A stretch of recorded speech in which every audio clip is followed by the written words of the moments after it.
وحده الصلاة والسلام على من لا نبي بعده أما بعد أعوذ بالله من الشيطان الرجيم بسم الله الرحمن الرحيم إن الذين لا يرجون لقاءنا ورضوا بالحياة الدنيا واطمأنوا بها والذين هم عن آياتنا غافلون أولئك مأواهم النار بما كانوا يكسبون. وقال تبارك وتعالى في مقام آخر ما يلفظ من قول إلا لديه رقيب عتيد.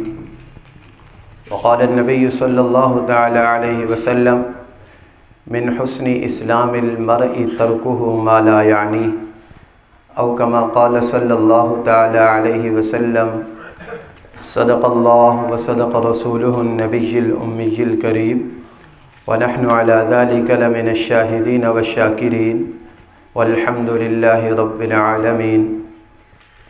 یہ دنیا اہل دنیا کو بسی معلوم ہوتی ہے، یہ دنیا اہل دنیا کو بسی معلوم ہوتی ہے، نظر والوں کو یہ اجڑی ہوئی معلوم ہوتی ہے. یہ کس نے کر دیا سب دوست سے مجھ کو بیگانہ، مجھے اب دوستی بھی دشمنی معلوم ہوتی ہے. میں رونا اپنا روتا ہوں تو وہ ہنس ہنس کے سنتے ہیں، میں رونا اپنا روتا ہوں تو وہ ہنس ہنس کے سنتے ہیں. انہیں دل کی لگی ایک دل لگی معلوم ہوتی ہے. ان اللہ و ملائکتہ یصلون علی النبی یا ایھا الذین آمنوا صلوا علیہ وسلموا تسلیما. درود شریف پڑھ لیں. اللہم صلی علی سیدنا و مولانا محمد وعلی آل سیدنا و مولانا محمد وبارک وسلم وصلی علیہ.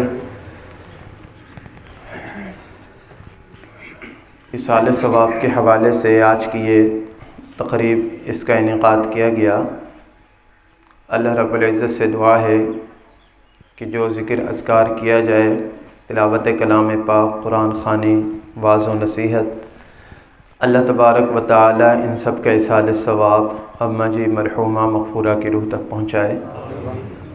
اور اللہ تبارک و تعالی ہمیں ایمان کی حالت کے اندر رہتے ہوئے ایمان کی حالت میں دنیا سے رخصت فرمائے.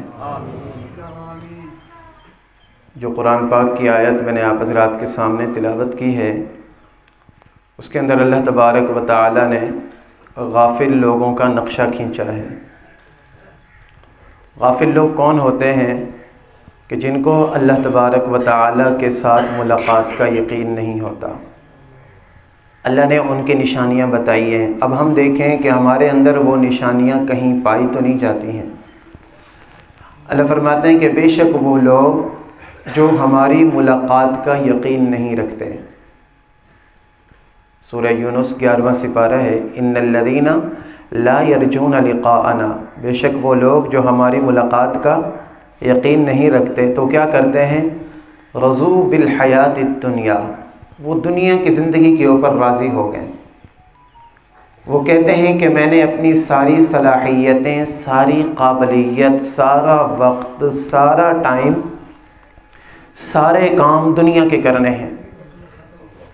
رضوا بالحیات الدنیا، وہ دنیا کی زندگی کے اوپر راضی ہو گئے. واطمأنوا بها، اور اس کے اوپر مطمئن ہو گئے. اپنی ساری صلاحیتیں دنیا کے اوپر خرچ کر کے اس کے اوپر مطمئن ہو گئے. اپنی ایک فیلڈ انہوں نے چوز کر لی، ایک فیلڈ چوائس کر لی، چن لی، اور اس کے اندر وہ مگن ہیں. ارد گرد کی خبر نہیں ہے. اپنی صلاحیتیں ساری کی ساری اپنی دنیاوی لیول کو، اپنے آپ کو زیادہ سے زیادہ اسٹیبل کرنے کے لیے، زیادہ سے زیادہ قابل بننے کے لیے اس کے اوپر خرچ کر رہے ہیں. والذین هم عن آیاتنا غافلون، یہی وہ لوگ ہیں جو ہماری آیتوں سے غافل ہیں، قرآن کی آیتوں کو نہیں دیکھتے. وسیق الذین اتقوا ربهم الى الجنۃ زمرا، اللہ تو فرماتے ہیں کہ میں نے ایمان والوں کے لیے، متقین کے لیے، پرہیزگاروں کے لیے، نیکوکاروں کے لیے جنت بنا کر رکھی ہے. اور جنت کن کو ملے گی؟ ان الذین آمنوا وعملوا الصالحات، وہ لوگ جو ایمان لے کر آئے اور ایمان کے ساتھ ساتھ اعمال صالحہ زندگی کے اندر لے کر آئے. وہ دنیاوی زندگی کے اوپر مطمئن نہیں ہوتے، وہ صرف دنیا کے مال و متاع کے اوپر اپنی ساری صلاحیتیں خرچ نہیں کرتے، بلکہ وہ آخرت کی فکر کو دامن گیر رکھتے ہیں. وہ جانتے ہیں کہ مجھے آخرت کی تیاری کرنی ہے. وہ سمجھتے ہیں کہ مجھے اللہ تبارک و تعالیٰ کے سامنے پیش ہونا ہے.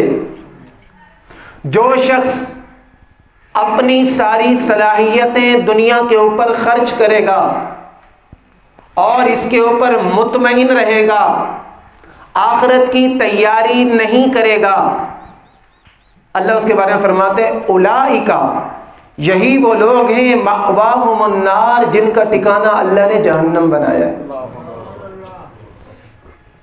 اور یہ علامتیں ایمان والوں کی بیان نہیں کی. آپ ربط دیکھیں نا پیچھے جو ربط ہے آیت کا، اصل میں یہ علامت ہے کافروں کی. اللہ فرماتے ہیں اصل میں یہ علامت کافروں کی ہے کہ رضوا بالحیات الدنیا، وہ سب کچھ دنیا کی زندگی کو سمجھتے ہیں، وہ سب کچھ دنیا کی زندگی کو سمجھتے ہیں، اپنی ساری صلاحیتیں دنیاوی مال و متاع کے اوپر خرچ کر دیتے ہیں، اور ہر چیز کے آگے ان کا مقصد یہ ہوتا ہے کہ میری دنیا کی زندگی بہترین بن جائے.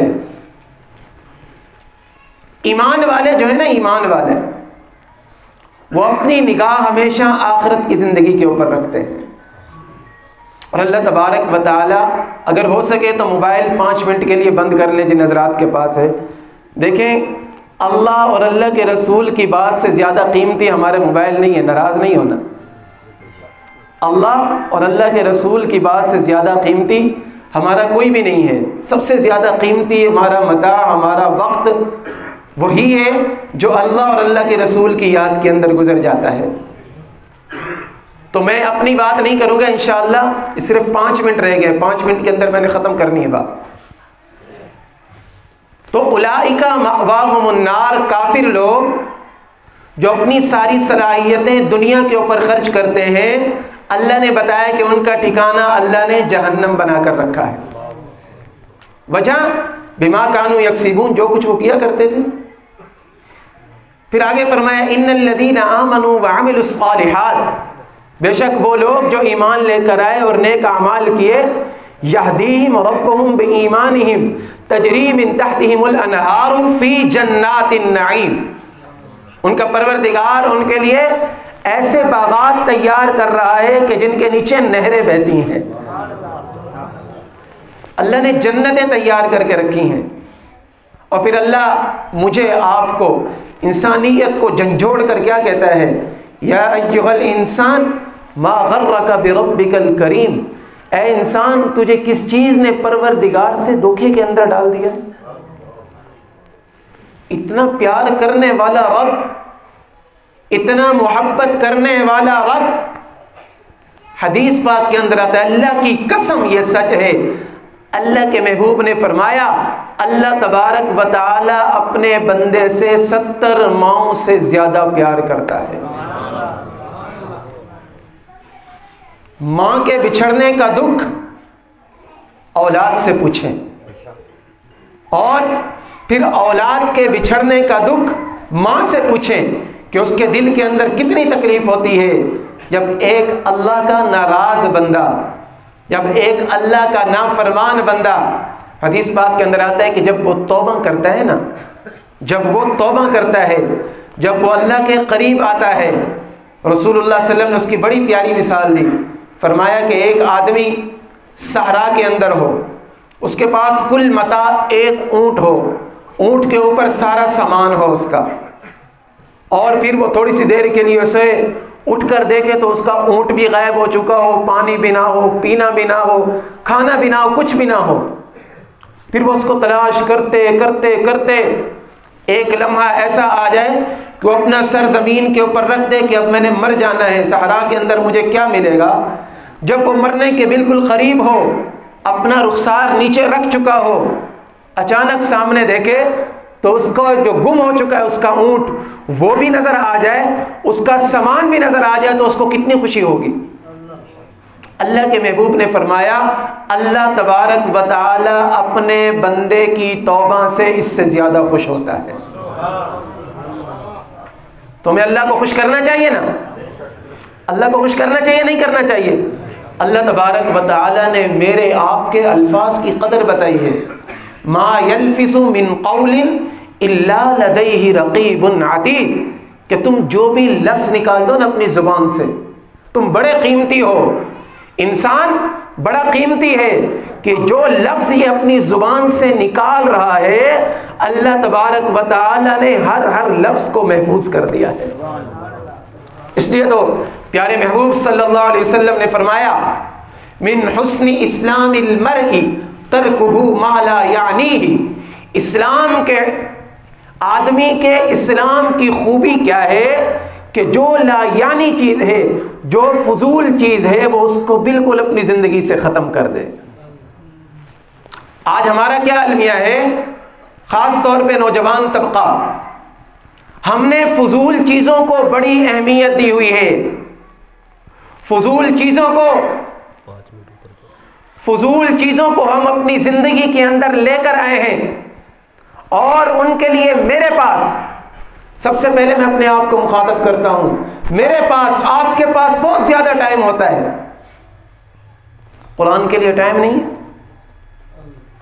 ہم میں سے کئی لوگوں کو مہینوں گزر جاتے ہیں قرآن نہیں کھولتے، یقین کریں یہ حقیقت ہے، مہینوں گزر جاتے ہیں قرآن نہیں کھولتے، کئی دن گزر جاتے ہیں مسجد کے اندر نہیں آتے۔ مسجدیں بنانے کا تو شوق ہے ہمیں، مسجدوں کو آباد کرنے کا شوق نہیں رہا۔ کیا خوب کہا، مسجد تو بنا لی شب بھر میں ایمان کی حرارت والوں نے، من اپنا پرانا پاپی تھا برسوں میں نمازی بن نہ سکے۔ آج واعظ بڑے ہوتے ہیں، نصیحتیں بڑی ہوتی ہیں، بیان بڑے ہوتے ہیں، پہلے دور کے اندر اتنے بیان نہیں ہوتے تھے۔ میں آپ دن کے اندر کتنی مرتبہ یوٹیوب کے اوپر بیان سنتے ہیں، ہر دوسرے دن یہ قلخانیاں ہوتی ہیں، اگر یہ نہ بھی ہو تو ہم جب بھی موبائل کھولتے ہیں کوئی نہ کوئی بیان سن رہے ہوتے ہیں، کوئی نہ کوئی بیان ہر بندہ ضرور سنتا ہے۔ یہ دل کے اندر چوٹ کیوں نہیں لگتی ہے؟ اذا سمعوا ما انزل الى الرسول ترى اعينهم تفيض من الدمع مما عرفوا من الحق يقولون ربنا آمنا فاكتبنا مع الشاهدين۔ یہ صحابہ کرام کی مثال اللہ تبارک و تعالی دیتے ہیں کہ جب وہ سنتے ہیں جو قرآن اللہ تبارک و تعالی نے اپنے محبوب کے اوپر نازل کیا، ترى اعينهم تفيض من الدمع، ان کی آنکھوں سے آنسو بہنا شروع ہو جاتے ہیں۔ قرآن کو سنتے تھے ان کی آنکھوں سے آنسو بہنا شروع ہو جاتے تھے، ان کو احساس تھا کہ ہم نے اللہ کے سامنے پیش ہونا ہے۔ آج عبادتوں کے اندر روح نہیں ہے، نماز تو پڑھتے ہیں، نماز کے اندر روح باقی نہیں رہی، روحانیت باقی نہیں رہی۔ وجہ کیا ہے کہ اللہ تبارک و تعالی کے سامنے جو پیش ہونے کا تصور تھا وہ ہم سے سوشل میڈیا دور کروا رہا ہے۔ ہمیں پتہ ہی نہیں ہوتا کہ ہم نماز پڑھ رہے ہیں یا نہیں پڑھ رہے۔ اور ایسے لوگوں کے بارے میں اللہ فرماتا ہے فَوَيْلٌ لِّلْقَاسِيَةِ قُلُوبُهُم مِّن ذِكْرِ اللَّهِ أُولَٰئِكَ فِي ضَلَالٍ مُّبِينٍ۔ ہلاکت ان لوگوں کے لیے کہ جن کے دل اللہ کے ذکر سے سخت ہو چکے ہیں، کسی واعظ کا، کسی نصیحت کا ہمارے اوپر اثر نہیں ہوتا ہے۔ تھوڑی سی دیر کے لیے اثر ہوتا، تھوڑی سی دیر کے لیے سن لیا، تھوڑی سی دیر کے لیے پہچان لیا، اس کے بعد جیسے ہی مجلس سے اٹھے یہ سب کچھ ختم ہو گیا۔ حضرات صحابہ کرام رضوان اللہ علیہ مجمعین، ان کے سامنے رسول اللہ صلی اللہ علیہ وسلم جو بھی واعظ و نصیحت کیا کرتے تھے وہ اپنے دل کے اندر بٹھا لیا کرتے تھے اور اس کے اوپر عمل کر کے دکھایا کرتے تھے۔ اللہ کے محبوب نے فرمایا شراب حرام ہو گئی۔ مدینہ کے اندر جب شراب گرائی گئی، کتابوں کے اندر آتا ہے کہ کئی دن تک مدینہ کی گلیاں اس طرح گیلی تھی جیسے وہاں پر سیلاب آ چکا ہو۔ محبوب نے فرما دیا جوا حرام ہو گیا، بڑے بڑے جوئے کے جو جیتے ہوئے اونٹ تھے انہوں نے چھوڑ دیے۔ آج قرآن ہمارے اوپر نازل ہو چکا، دین مکمل ہو چکا۔ اليوم اکملت لکم دینکم واتممت علیکم نعمتی ورضیت لکم الاسلام دینا۔ اللہ تبارک و تعالیٰ نے بہترین پیغمبر، بہترین دین، مذہب اسلام مجھے آپ کو عطا فرمایا ہے، لیکن اس کی تعلیمات کے اوپر عمل نہیں ہو رہا ہے۔ مسلمان نوجوان کھلے عام جوئے کے اندر مبتلا ہے، مسلمان نوجوان سر عام زنا خوری کے اندر مبتلا ہے، مسلمان نوجوان شراب خوری کے اندر مبتلا ہے۔ میرے عزیزوں، ایک مرتبہ دل کے کانوں سے اور تنہائی کے اندر بیٹھ کر سوچو، میرے اللہ کے سامنے میرا سامنا ہوگا، محبوب کے سامنے میں نے جانا ہے۔ محبوب نے پوچھ لیا، وہ کلمہ تو میرا پڑھتا تھا، تو محبت غیر کے ساتھ رکھتا تھا، تو میں اللہ کے محبوب کو کیا جواب دوں گا؟ ان کنتم تحبون اللہ فاتبعونی یحببکم اللہ ویغفر لکم ذنوبکم، اگر تم اللہ کے ساتھ محبت کرتے ہو، اللہ کے رسول کی اتباع کرو۔ نقش قدم نبی کے ہیں جنت کے راستے، نقش قدم نبی کے ہیں جنت کے راستے، اللہ سے ملاتے ہیں سنت کے راستے۔ رسول اللہ صلی اللہ علیہ وسلم نے زندگی کے اندر جو تعلیمات ہمیں دی ہیں اس کو اپنی زندگی کے اندر لے کر آئے۔ یہ معراج کا مہینہ گزرا ہے، آپ حضرات نے سنا ہوگا کہ اس کے اندر اللہ تبارک و تعالی نے نماز کا تحفہ عطا فرمایا ہے۔ ہم میں سے اکثر حضرات، بلکہ یقیناً سارے ہی نماز پڑھتے ہوں گے، میں اپنے آپ کو مخاطب کر کے کہتا ہوں کہ ایک مرتبہ یہ تہیہ کر لیں کہ آج کے بعد انشاءاللہ 5 وقت نماز کا اہتمام کرنا ہے، 5 وقت نماز کا اہتمام کرنا ہے۔ اللہ تبارک و تعالی نے رسول اللہ کے ساتھ معراج کی شب جو اور انعام دیے نا، ان میں سے ایک انعام یہ تھا کہ میرے محبوب اگر آپ کا کوئی امتی نیکی کا ارادہ کرے گا تو میں اس کو نیکی عطا فرما دوں گا، اگر نیکی کرے گا تو 1 کے بدلے 10 عطا فرما دوں گا۔ تو انشاءاللہ 5 وقت نماز کا اہتمام کریں گے نا انشاءاللہ۔ گناہوں کے اوپر توبہ، اگر کسی کا حق دبایا ہوا ہے اس کا حق ادا کرنا ہے، چاہے وہ سگی بہن کا ہو، چاہے وہ بیوی کا ہو، چاہے وہ بچوں کا ہو، کسی کا بھی اگر حق دبایا ہوا ہے اس کا حق ادا کرنا ہے۔ جو نمازیں رہ گئی ان کی قضا نکالنی ہے۔ اللہ رب العزت سے دعا ہے جو معروضات پیش کی اللہ تبارک و تعالی عمل کی توفیق عطا فرمائے، آمین۔ وآخر